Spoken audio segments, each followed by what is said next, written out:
যে যে যে ফিকিরে থাকে সেদিকে তার ফিকিরটা থাকে। আর আসলে আল্লাহ পাক তো এক একজনের দ্বারা এক একটা কাজ নিয়ে নিবেন সেই হিসেবে।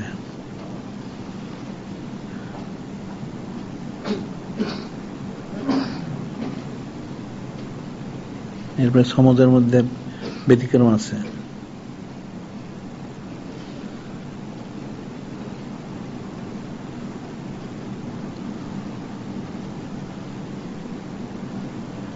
এখনকার যত ওলামায়ে সু আছে সমস্ত ওলামায়ে সুতে এরা ছবি তোলে, সবাই বেপরদা হয়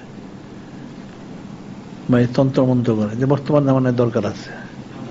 কিন্তু চরম গুম রয়ে গেছে, এরা মূলের থেকে ফৌত হইতে হইতে শেষ হয়ে গেছে।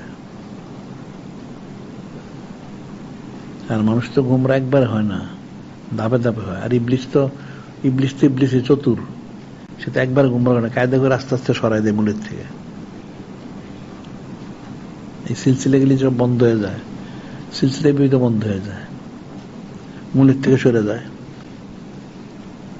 জিকির নাই, ফিকির নাই, সোহবত নাই, কেমনে কি হবে?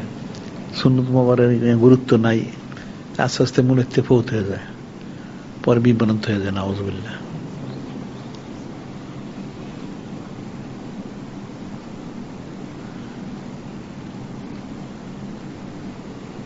সাধারণভাবে মানুষের জীবনে আইয়ামুল্লাহ শরীফ এগুলো মানুষ জানেই না। যাই হোক, তারপরে যাদের কোনো বিশেষ দিন টিন থাকলে তারা পালন করে, অনেক খুশি প্রকাশ করে। তাহলে যে প্রতি মাসে 12 শরীফটা আসে, তো এইটাও খুশি প্রকাশ করে না কেন?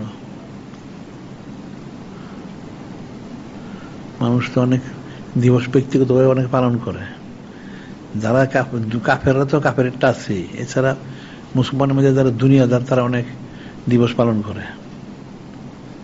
তারা নূরে মুজাসসাম হাবিবুল্লাহ হুজুর পাক সাল্লাল্লাহু আলাইহি ওয়াসাল্লাম কিন্তু পালন করে না।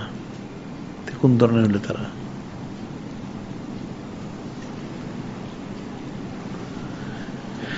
এখন মূল হচ্ছে আসলে অন্তরে ইসলাম যদি না হয় আর শয়তানের থেকে বাঁচতে না পারে, তাহলে কিন্তু করতে পারবেন না। শয়তান তো ফিরে রাখে, কঠিন একটা অবস্থা।